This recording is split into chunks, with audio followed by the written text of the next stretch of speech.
Please welcome to the stage CEO and President Ceres, Mindy Lubber.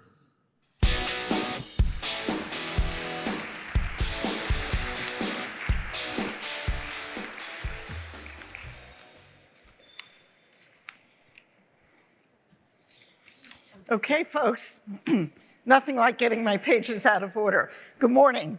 I know it's not morning. Many of you have already been here for 2, 3, 4 events. We're all running around the city with 5 places to be at one time. We're trying to figure out how to deal with traffic. But in the end, what is terrific about Climate Week and bringing us together is the goodwill, the energy, the examples of change, and what we can make happen and what we can make happen together. So yes, I am Mindy Lubber. I'm the CEO of Ceres, an organization that's worked with many of you over the last 20, 30 years.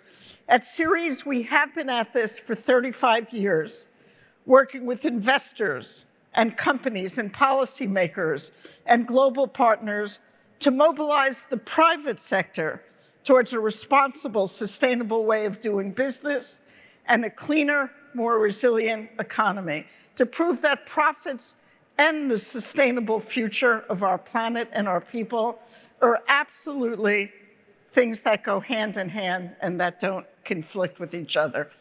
We've made extraordinary progress over the last several decades. Think about this. It was not that long ago, the idea that investors, businesses, and capital market leaders have a business and economic imperative to confront climate change was almost unheard of. When we tried to approach business leaders, financial leaders, talking about climate risk and not climate change, they resisted even the discussion. But think about where we are today, how much we've changed, how extraordinary we've seen change, and the kind of progress. Not enough. Nobody is suggesting we sit on our laurels. Nobody is suggesting we are anywhere near where we need to be. But let's think about today. Climate change, water scarcity, and nature loss are widely understood as financial imperatives that must be dealt with. I know of no company that could deal and run manufacturing facilities without enough water. I know no company that's in fashion or products that doesn't need an environment where they could count on and depend on. I know no company that is not threatened by climate in multiple ways. And they are, and it's clear, and they are acting. Private sector action is evolving beyond setting net zero targets. That was good enough a number of years ago. I'm going to get to 1.5 or 1.7, or I'm going to get somewhere. Goals are good, but they are not good without clear plans to go without them. And now increasingly, we are working with hundreds of companies and investors to put in place climate action plans, transition plans. If you got goals, show us how you're going to get there. How are you going to meet them? What are the short, medium, and long-term goals? What are you doing to follow up? How are you going to be accountable? And how are you going to show us what you've actually accomplished? It's these kind of clear, specific, boots-on-the-ground plans that we need to see and that we're starting to see. And many of you are leading the way in doing them. And climate action from a financial perspective is now baked into our public policy landscape. We've established new disclosure policies, giving investors long sought-out information about companies' emissions and the financial risks that threaten their investments and their portfolios. And federal investments have only bolstered private sector activity. Think about the Inflation Reduction Act. We all know about it, we talk about it. The biggest, largest climate and clean energy plan in the world has already unleashed billions of dollars in clean energy investments across the country. We are seeing change, we are making a difference. Over the next hour, you'll hear about how businesses are taking advantage of the federal incentives that they were designed to invest in clean energy, and about how states from coast to coast are working to protect the freedom to invest when some say investors and companies ought not to be acting on climate change. And you'll hear about plans for COP29 and how to be part of the most comprehensive call for government action to accelerate the necessary private capital flows to build a prosperous economy. Now, with all of these changes and good news that you will hear, and I am marveling at the stories I'm hearing across the city this week and in every day of my life, we have now seen, we have all seen, we have collectively seen some pushback about why companies and investors ought not to be acting on climate or on DEI, on other values, which frankly enhance capital rather than deplete capital. And it's a call we never could have imagined, companies being attacked because they are considering climate change or water shortage, or investors being told that, in fact, they're in breach of their duty by considering climate or diversity. All I could say on that is, keep doing what you're doing. Nothing could be further from the truth. Consumers, employees, shareholders, they know, and they are telling the companies and investors they work with, that acting on climate is not only good for the economy, it is about building a future. And frankly, folks, it really is the moment in history. We are on the right side of history. And $1 billion telling us that we're not is not going to change the science, the economics, the facts of what we're trying to do. So we're going to keep going. And for all of you who are doing it, thank you. The private sector has a clear role to play, is playing, is coming up with technology and transitions. We need to keep pushing each other, but getting there.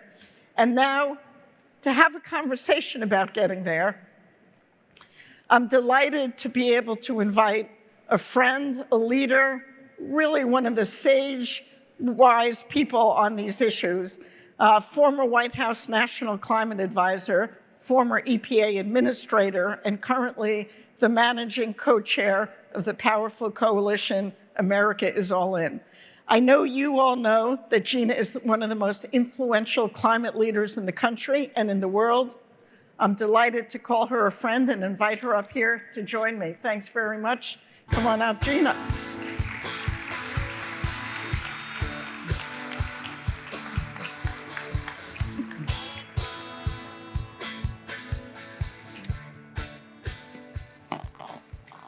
All right, folks, well, let's give Gina an extra hand for all that she has done to help us.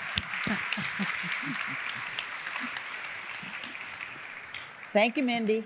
Thank you, Gina. I suspect that there is no room that you've all been in over the last 2.5 days, or you will be in for the next couple of days, where we didn't talk about the IRA. And frankly, that's not where we're diving in now.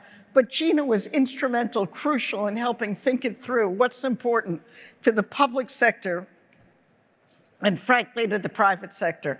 So we couldn't be more grateful. It's making a difference. Billions of dollars getting into the hands of the private sector is quite amazing. Mindy, I really have to say, if you want to talk about who's a climate hero and who's making a difference, look in the mirror, honey.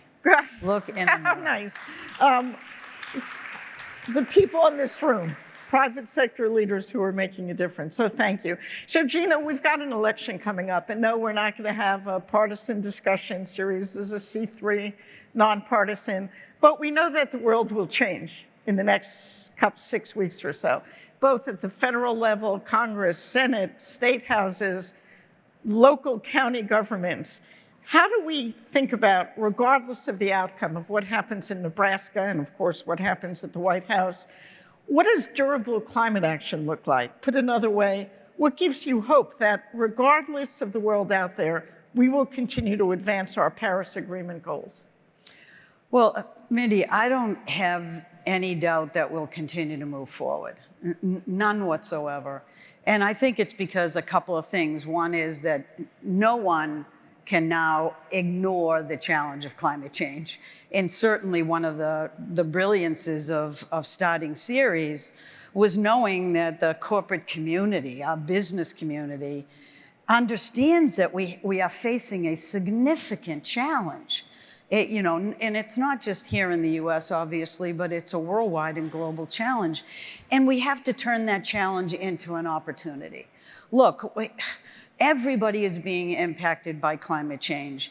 And the reason why I'm very confident that we'll keep moving forward is that if you look at the past couple of years, the kind of technologies and innovation that is spurring in markets everywhere is just remarkable. We just have to grab the damn things and run with them, right? We have to invest in them, and companies are ready to do that.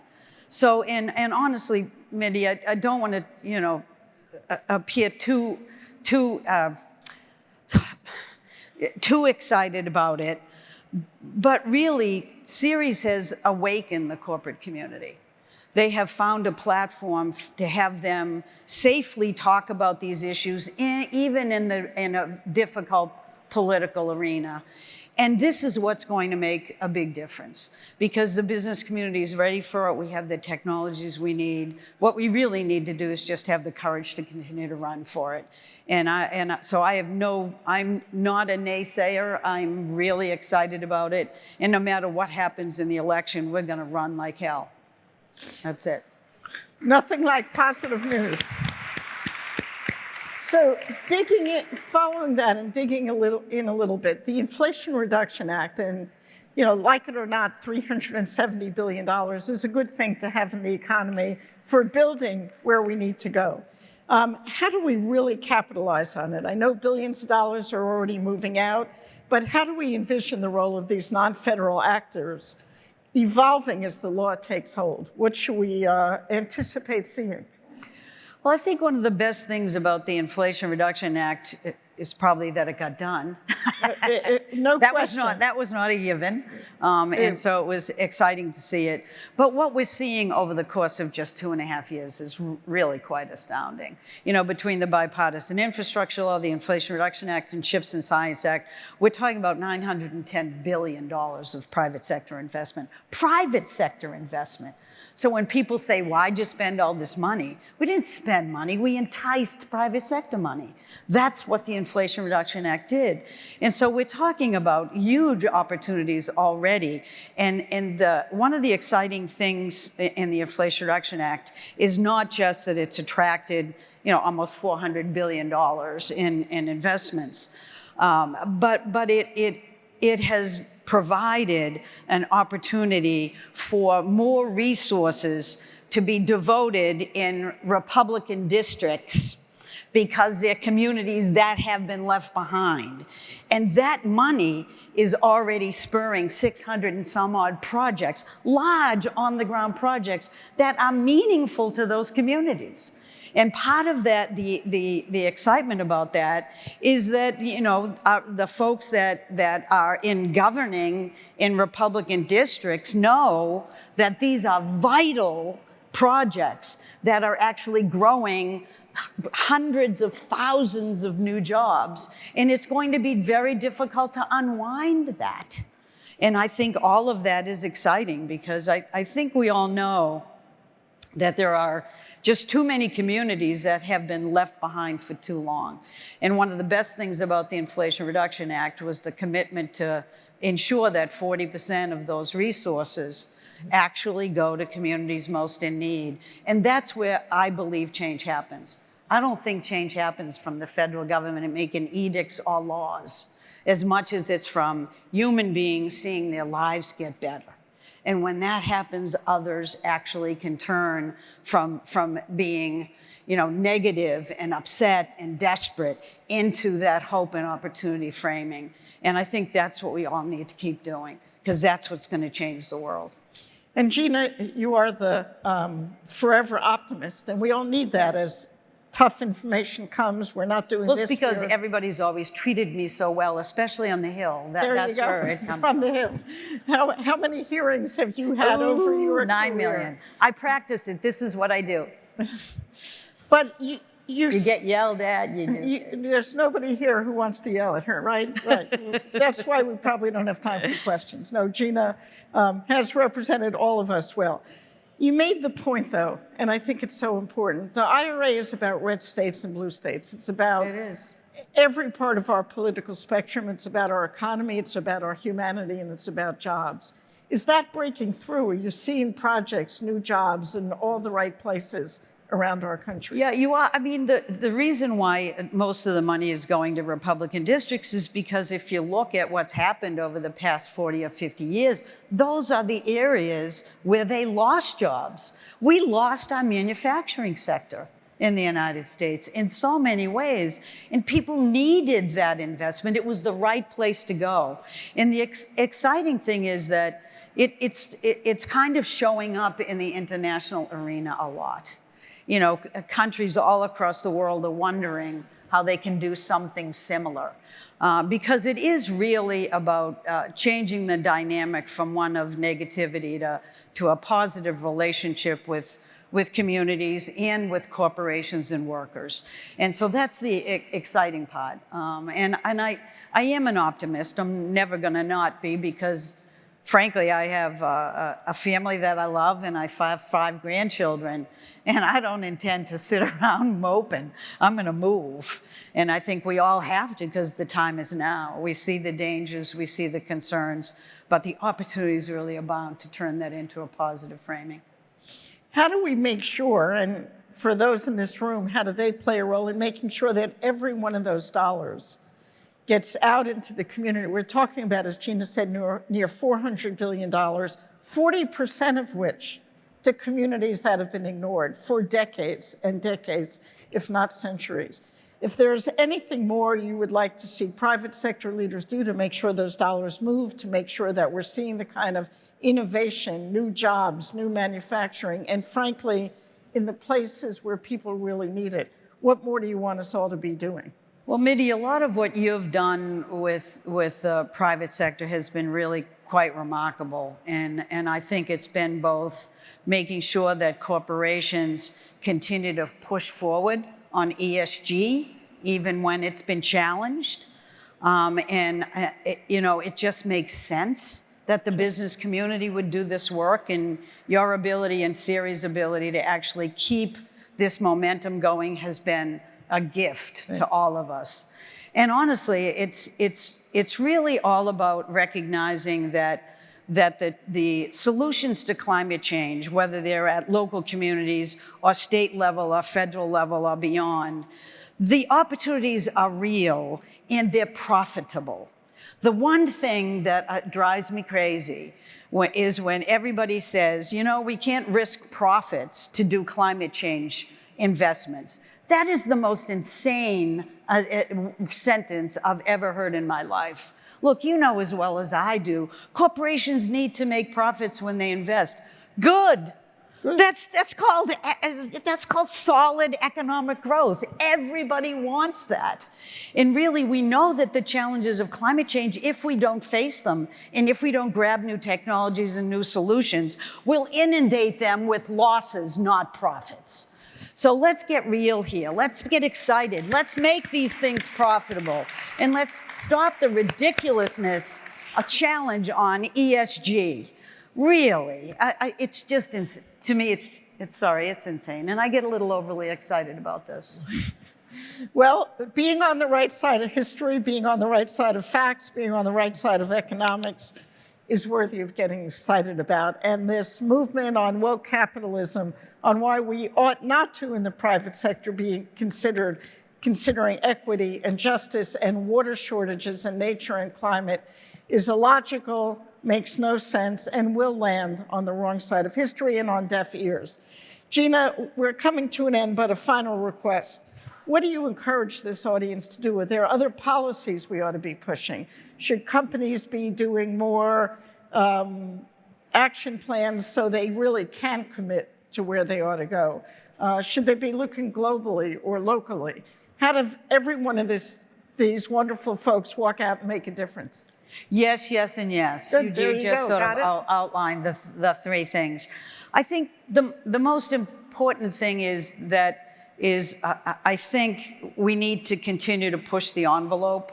The IRA was good and the bipartisan, all that was good, but we need a now 2.0. What else are we going to do? I don't think we can stop and call this success and be done. But I also think that corporations really need to work together. I think when one stands up, it may get its tweaked nose for standing up and saying all the right things. But if you work as a coalition, if you work together, I think it provides protection for all, and it also allows you to have the courage to stand up and do what's right, not just for people, not just for our communities, but for the companies themselves. And that's what I look forward to seeing happen. Great. It all makes sense. To each of you in the room who are pushing forward, you are on the right side of history. You are making a difference. Thank you. And to Gina, your leadership is so wonderful and welcome. Mindy, you're my hero. Thank you.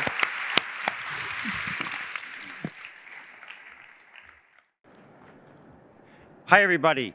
My name is Stephen Rothstein. I'm the managing director of the Ceres Accelerator, and it's great to be with all of you. We have today an embarrassment of riches with the speakers you've just heard and the ones that you're going to hear in just a minute. I am humbled, and I really mean humbled, to welcome two national legislative leaders from the state of California.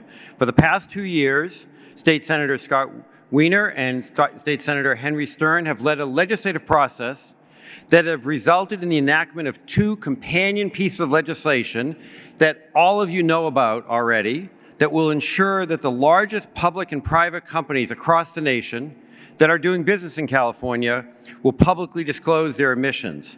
Under their truly remarkable leadership, California has enacted two pieces of legislation, SB 253 and SB 261, and the recently updated amendment, SB 219, that would not have happened without their work. It's an honor to see their tenacity, their hard work, their deep public service, their personal determination, and their amazing staff and team that work with them. And now we're excited to have the California Air Resources Board to move quickly to the next step. These two important laws will allow investors, companies, staff, and other shareholders to understand the climate risks of the largest private and public companies across the country. So the nation, all of us in this room, and I'll be honest, our children and my grandchild are indebted to them, because more information will lead to a better Earth. Please, if you're able to stand, please stand as we welcome our two favorite state senators from California up for a stage to be recognized. Please join me.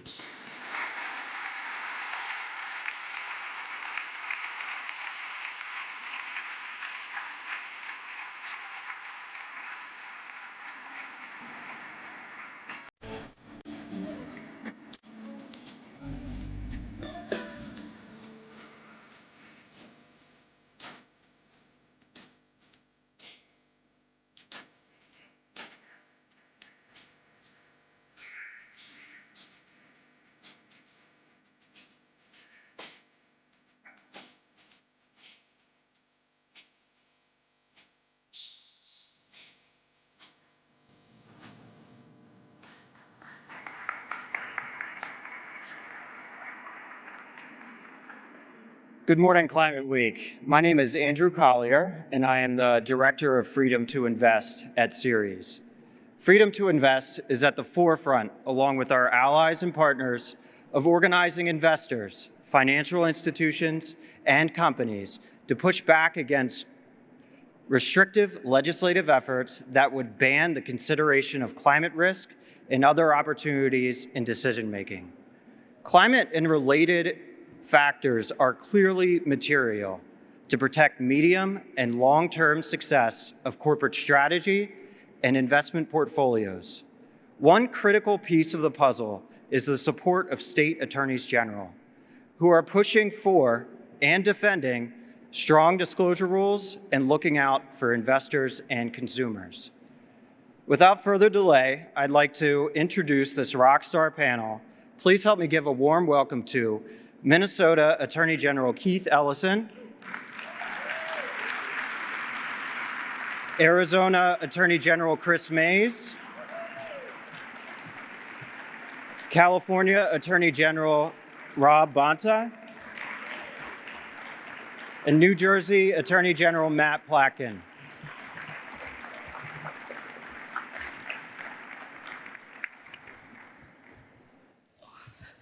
All right.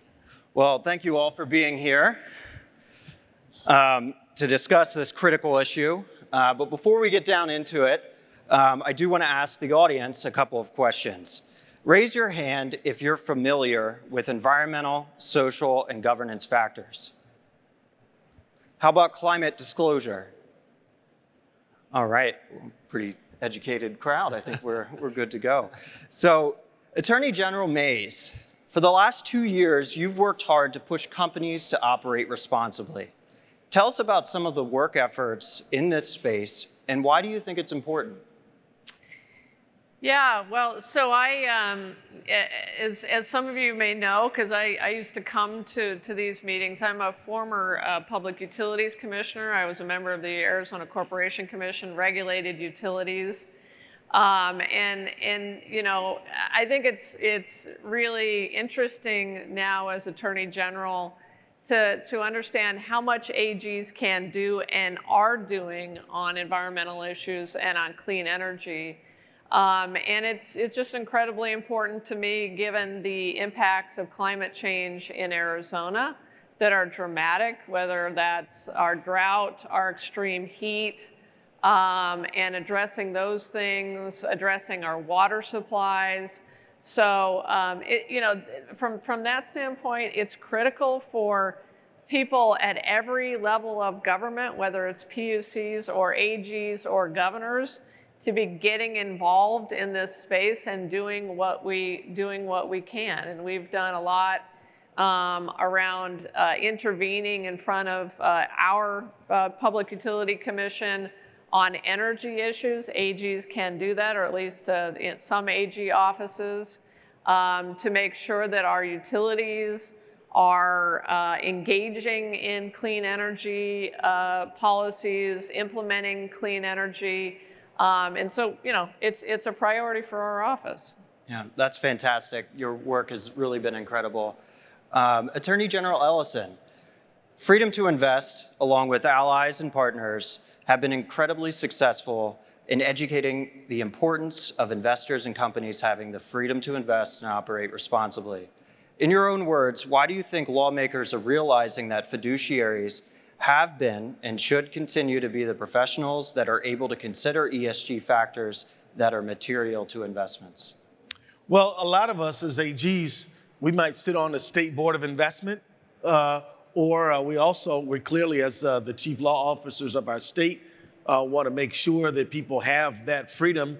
And we're in the midst of a fairly contentious situation where we've seen Republican AGs, quite honestly, sending letters to corporate entities, top 100 companies, sending letters to state boards of investment and discouraging them and even telling them they might be violating the law. They're not, by engaging in environmental sustainability and governance issues, or for that matter, diversity, equity, and inclusion. But you know, you've got to have freedom to make your own calculation about risk, about your own calculations about return, and we don't need a group of ideologically driven AGs or anybody trying to handcuff investors and people who make investment decisions, particularly when all they're doing is looking after the beneficiaries of their pension fund. You know, we live in the reality. What Kris laid out is reality. We have drought, we got flood, we got extreme weather events, we got all this stuff. And to ignore climatic factors is to ignore risk, which is to ignore the best interests of the people who benefit from the pension. So we've got to keep moving on this. I'm looking forward to us being a little bit more protective, a little bit more forward. Right now, it feels like the movement is doing a good job, but we're a little bit defensive. They make a aggressive claim, and we sort of say no. But quite honestly, I think we're getting towards time to really start trying to encourage folks to do what the law allows them to do and what is in the best interest of pension beneficiaries and our state's investment portfolio. So those are a few ideas. Yeah, I think the audience loves that response. That was great. Attorney General Platkin, great to see you again. What can be done to make sure that investors and financial institutions continue to have the freedom to invest and operate responsibly, and at the same time be accountable to avoid greenwashing? What are the most important things that you're keeping your eye on? Yeah, and General Ellison just laid it out. I mean, it sort of blows me away that we even have to have this conversation. You know, we hear a lot from the other side about respecting the free market and free enterprise, and yet here we are having groups of Republican AGs weaponizing their office to go after people for making what is so clearly in their long-term business interest. You know, we didn't in the 1990s have like the fax machine lobby come and start suing companies for investing in the internet. It's obvious that any company that is thinking about their long-term interest has to take into account the impact of climate change, and it's their free market right to do so. And that's really what we're standing up here for. That's why it says freedom to invest, so for you to be able to operate and invest in the way that is in the long-term best interest of your investors and the people that you serve.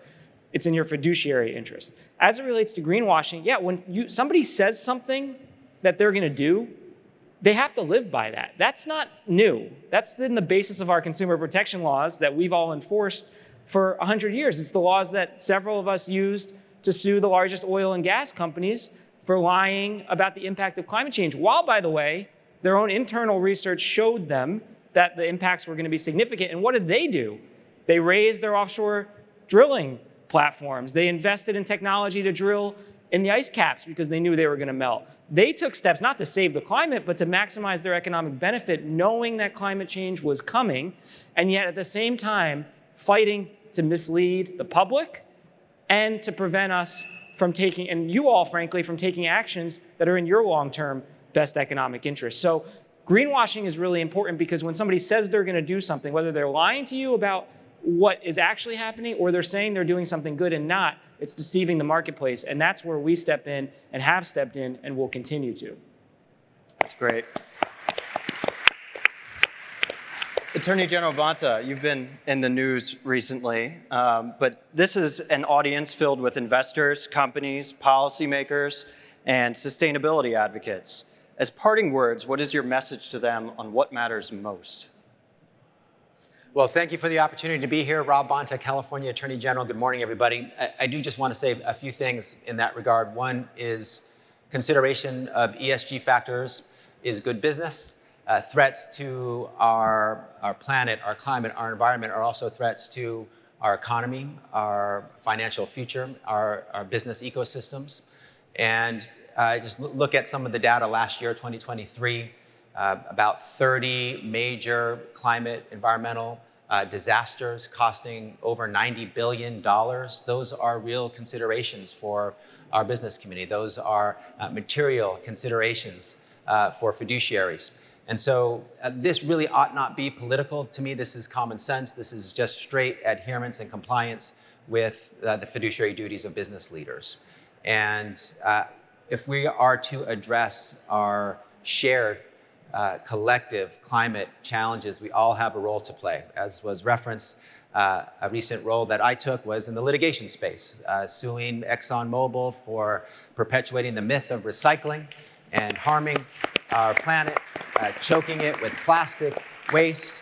And you, our investors, our financial institutions, our businesses have a very critical role to play as well. So I encourage you to lean into it.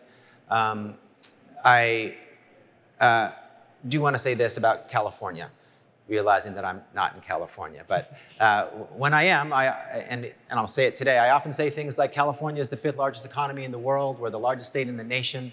We are the state that has led to the phrase in politics, as California goes, so goes the nation.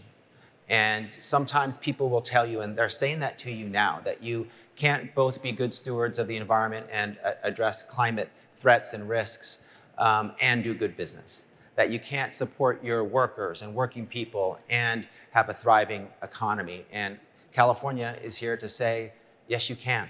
Those are false choices. You should reject that zero-sum fallacy that you can only have one but not the other. We believe, and we have shown, that you can have both. We have grown to be the 5th largest economy in the world, not in spite of our commitment to our environment, to climate action, to our workers, to our consumers, but because of it. We believe you can do many things at once. and pursue your values, and that it is good business. It's a smart investment to invest in the future of our natural resources. It's a smart investment to support our environment. It's a smart investment to support and uplift our workers. So California, I believe, with your indulgence, is a model and an example of how we can really embrace ESG factors and thrive economically and financially. That's great. So we do have a couple more minutes in this session. So in 5 words or less, can you each tell us why this specific topic is important to you? I know that's a tough question. 5 words or less? 5 words or less. You can go over. Okay. Well, I'll do 11 words, I think. I used to be a Republican, and I supported ESG then, and I'm a Democrat now, and I still support ESG. And if I could just elaborate on that really quickly, you know, the first thing that I did when I took office in 2022, by the way, I won my race by 280 votes out of a little more than 3 million. They don't call me landslide Mays for nothing.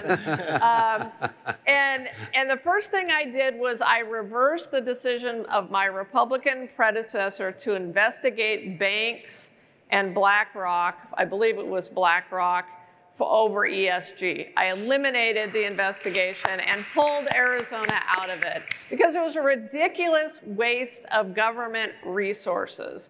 And I believe, and it's really remarkable that we have gone from a situation when I used to be a Republican, when Republicans said that they supported the free market, they said that they supported the ability of corporations to make their own decisions about how they accessed capital markets. That's what Republicans in my day, when I was a Republican, used to believe, to the one where today, really, it's Democratic AGs who are standing up for your ability to access capital markets in the way that you see fit.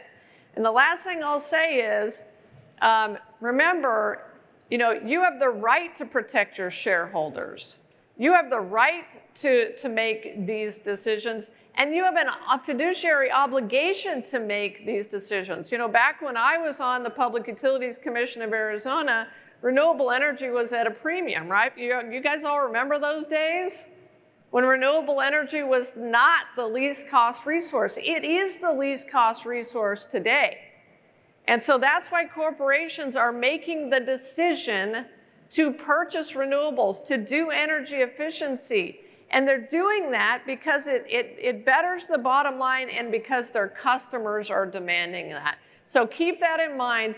Don't be bullied by people who don't want you to do the right thing.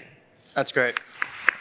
All right. Well, thank you all for being here, making the trip here to New York. And thanks to everyone in the audience. If you'd like to learn more about Freedom to Invest, there's a QR code on the screen. You can take a photo of it and head to our website. But thank you again, and hopefully we'll see you all soon. Yeah. Thanks very much.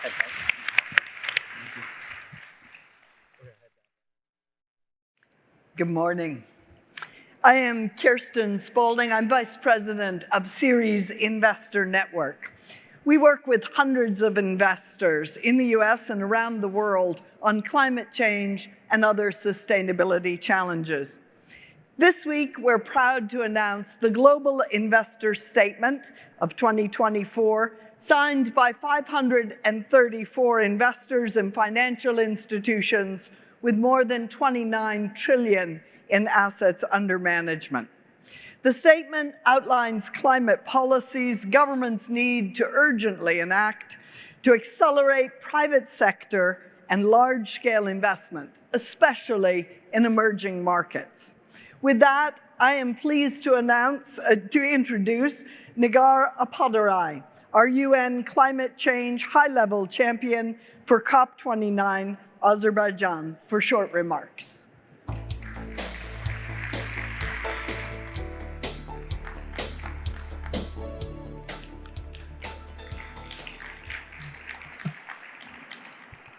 Ladies and gentlemen, dear friends. Thank you, Reverend Spalding, for this kind introduction. I'm thrilled to be here in the financial capital of the world with Ceres. And thank you, Ceres CEO Mindy Lubber, for your decades of climate leadership.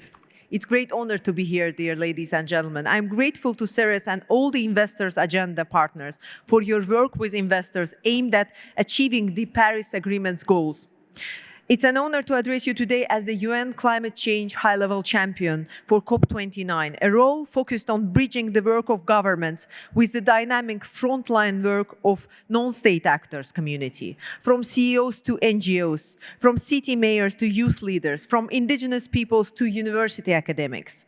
Together as high-level champions, Razan Al-Mubarak and myself are committed to working with leading non-state actors to accelerate a just transition, protecting and restoring nature, and increasing the flow of finance to developing countries. Make no mistake, climate risk will affect all of us. My own country, Azerbaijan, faces a massive challenge of depleting water resources, including the declining level of the Caspian Sea, the largest inland sea in the world. Today, Azerbaijan is diversifying and looking to scale up renewable energy and opportunities in the transition. Companies, banks, insurers, and investors around the world cannot run or hide from material climate risk. And the opportunities are immense, from clean energy to transportation and nature. Climate risk must therefore be at the boardroom and investment committee decision-making. Your conference here today is not just a conference, but a critical moment to exchange with each other and to help set the direction and pace for climate action over the next decade. And I can't think of a better organization than Ceres to support business and investors in rising to the challenges of climate risk. Ceres members have over $44 trillion in assets under management. 73% of Ceres company and policy networks members have already set greenhouse gas reduction goals. With this foundation, you are well placed to go further and faster. Your existing work in the following areas is already making a difference: climate risk reporting, investor engagement with companies, climate action transition plans, and your advocacy through the investor agenda. Your work cannot stand still and it must accelerate with a laser-like focus on implementation and delivery. There is no time to slow down what you have underway or to wait for others to improve first. So where to focus?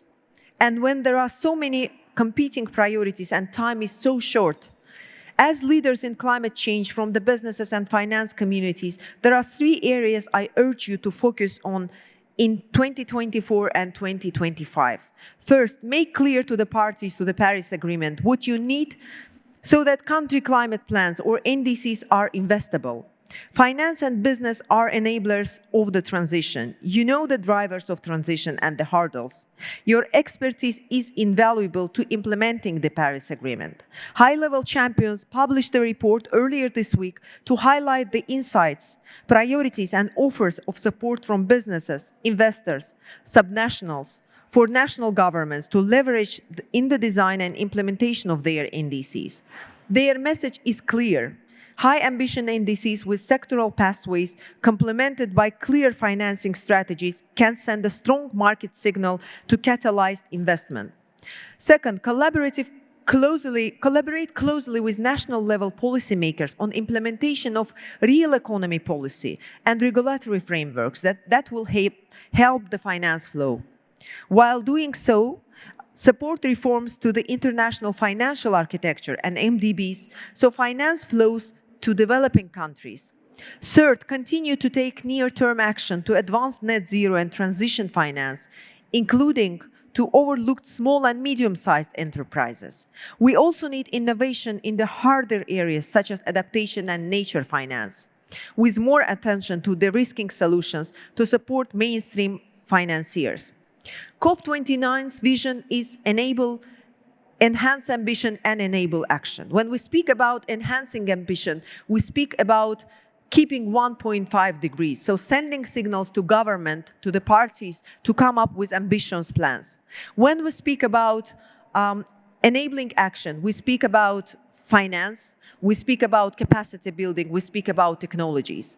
COP29 team presidency has launched 14 initiatives, which are having a focus on different sectors: energy, agriculture, SMEs, green skills, urban development, water. So all of these initiatives will be in a focus for us.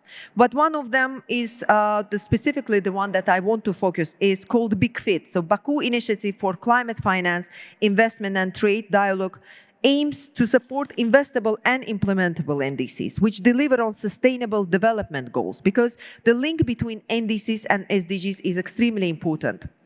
This week, I'm also excited to launching my 2 key campaigns towards COP29, which aim to raise the profile of overlooked topics: climate-proofing SMEs, supporting small and medium enterprises, access tailored resources and capacity building, showcasing their leadership and demonstrating how corporations can support SMEs in their supply chains. SMEs are key to delivery of transition, and this campaign will put a spotlight on them. Impact Makers, the second campaign, bringing global attention to the often untold stories of those change makers using skills, ingenuity, and solutions to address the climate crisis across regions, sectors, and communities. Their stories will help to inspire positive change. I am also supporting COP29's presidency's initiatives for climate finance, investment, and trade. At COP29, we will be convening the Business Investment and Philanthropy Climate Platform and dedicated event for CEOs. This will focus on finance. I warmly welcome Ceres CEO Mindy Lubber and Ceres members to this event to help advance finance. As companies and investors, you can move with greater speed and innovation than some national governments. You know, there is no turning back from this, the driver to the transition. It's ambitious, it's hard, it's achievable. And I stand ready to help you accelerate and amplify the impact of your leadership. Investors are clearly paying attention to governments' national climate plans, which are due early next year. And it's great to see, it will be great to see the leaders, many of whom are in the race to zero and taking voluntary action, also offer specific insights on what will be the most important and effective in increasing capital flows to climate solutions, including high ambition, sectoral specifics, and focusing on emerging and developing countries. Dear ladies and gentlemen, we want to invite you all to Baku in November because COP29 is a momentum. This is exactly the time when we all need to unite, and it's a litmus test for Paris Agreement. That's why see you all in Baku, and thank you very much for your time.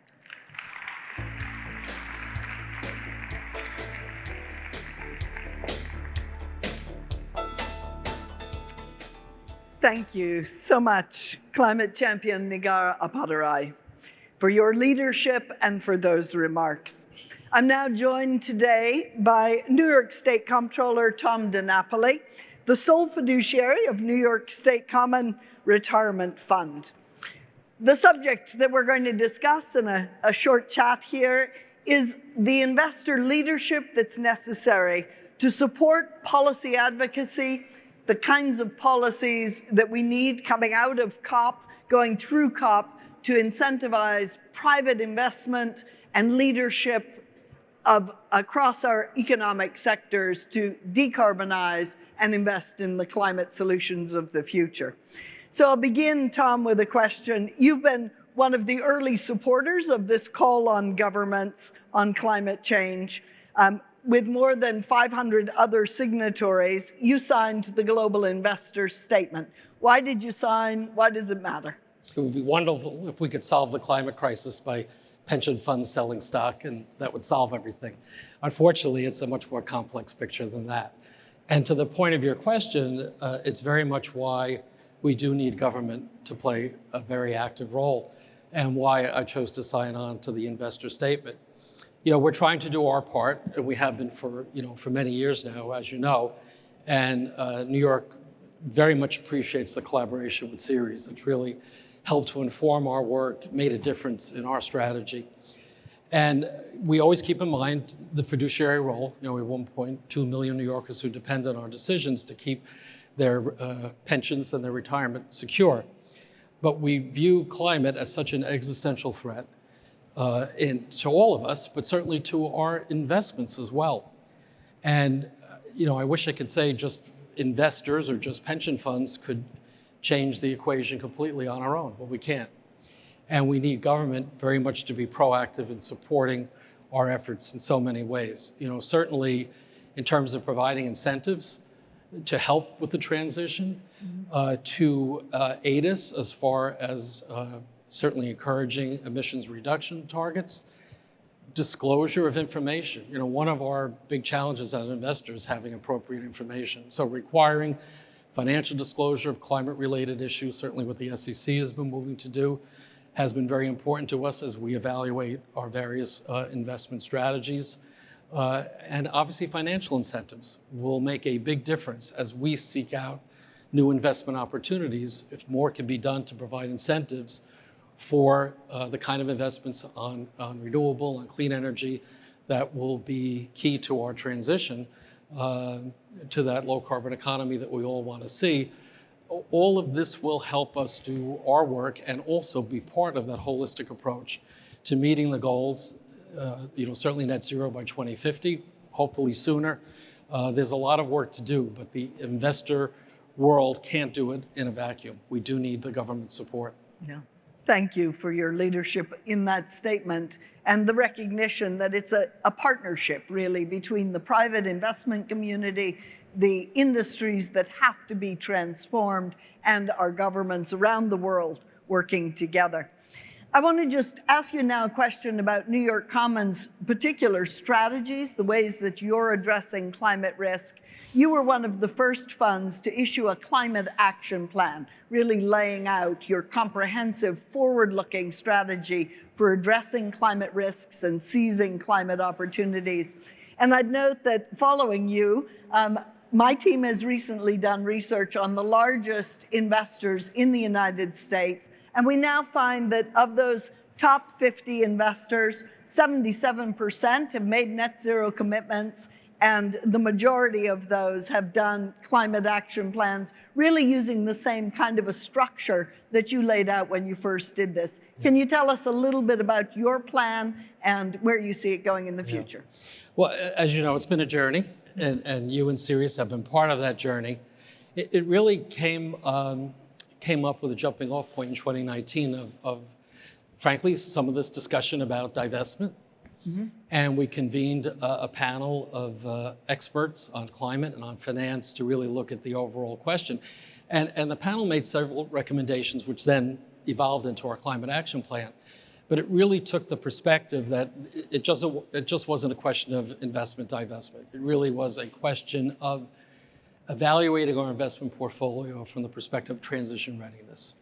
Recognizing that all of this has to happen, but again, just selling stock is not going to create the transition, right? Someone else is going to buy the stock, probably being a less responsible investor than we are. So following up on the various recommendations we developed in 2019, I think it was one of the first in the country for public pension plans, an investor climate action plan. And we've been following that plan pretty rigorously. And it really is a combination of strategies. And so much of it really relates to the assessment of our portfolio, where we are today and where we want to go. Certainly apropos of your first question, public policy advocacy is very important. State level, federal level, regulatory level as well, because there has to be an overall context that supports the transition. Certainly, assessing our portfolio, seeing where we're at, setting what we call minimum standards for the companies we invest in. And I underline the word minimum, not necessarily saying that they're perfect, but looking at goals related to climate. And as you know, we set a net zero goal for year 2040, a little ahead of some of the others. And what we've been doing is looking at various sectors, and we started with the energy sector for obvious reasons. And we've done assessments of our thermal coal holdings, our shale oil and gas, oil sands, and more recently, integrated oil and gas. Companies that fail to meet the minimum standards then gets to a higher level of evaluation. And some of that consideration is reducing or totally divesting our holdings. And we've done that in a number of cases with a number of companies where it still meets our fiduciary obligation. But I think from our perspective, those strategies are really targeted at assessing risk and minimizing risk. Again, tying back what we're doing to fiduciary responsibility. But the other part of it, which I think is so important and frankly doesn't get as much attention as I think it should, is seizing on the opportunities that are presented by the emerging low carbon economy. Seizing on the opportunities to be part of the transition and providing the capital to support the transition. So we have a sustainable and climate solutions allocation of our pension fund. We set a goal of $20 billion. We've met that goal. So we've added another $20 billion. So now our goal is $40 billion across all parts of the portfolio, public equity, private equity, real estate. Obviously, as a pension fund, we do a lot in index funds, so looking at climate-friendly indexes has been a priority. But this is a way for us to get a return, be at the ground level of some of these wonderful opportunities. So I always try to say to folks, when we look at where we don't want to put our money, where we do want to put our money, we start with a risk profile, a risk assessment. But just as important of the risk piece of it is looking for the opportunities. Mm-hmm. And to the extent that a public pension fund can be part of seeding and supporting those companies that are doing renewable energy, doing clean energy, are taking aggressive steps on the transition, looking at all of the issues related to biodiversity and nature and water and all the other related issues. This is a very important way for us to continue to meet our bottom line in terms of meeting our goals as far as investment strategy, but being part of the solution. So we're gonna keep doing more of that. As we get the $40 billion out the door, we'll do even more. It's wonderful. Thank you for that leadership. I would say to the other, really good. To the other investors in the room, you just heard Tom kind of go through an outline of what really belongs in every investor's climate action plan. There needs to be an investment strategy, and those minimum standards part of yours, but also the climate solutions allocation, really, really critical. The engagement part of the plan, working with those companies. I didn't mention the engagement part, thank you, because that's very much a part of what we do. So particularly with our public equity, as a shareholder, we've been very active, both in terms of pressing resolutions on emission reduction, disclosure of emission information. We've been very proactive as far as board of director votes and voting against boards of directors at places like Exxon. We still have a voice there and try to press even some of the less than desirable players to move in the right direction. So I'm glad you mentioned that. I did leave that out, that engagement strategy, still having a seat at the table in corporate discussions. You know, I think too many folks minimize the importance of engagement. I'm not saying it's a substitute for everything else we're doing, but engagement is a very key part of what we do. And setting the priorities for these heaviest emitting companies. Yeah. You've really been a leader in Climate Action 100+ with other investors and managers really saying it's these sectors, the heavy emitting sectors, that we have to address first. We've seen your leadership, as we noted, in the policy arena. You've done a great job of disclosing through using a TCFD report, disclosing your progress on your own plan, and of course, at the top level, sending that signal to all of your staff and really making sure that this plan is governed well. So thank you. I want to turn just as a last question to the IRA. This is the policy we have here in the United States that is really jump-starting the investment with public dollars aligned with private dollars. I know there's a focus on underserved communities. Maybe you can speak for just a minute about what you've seen in New York in terms of IRA investments. Well, it's really beginning. You know, so we've seen a couple of situations where there have been loans to companies in upstate New York, one dealing with a clean hydrogen project, another dealing with a battery-supported resource recovery project. I'd say it's just beginning.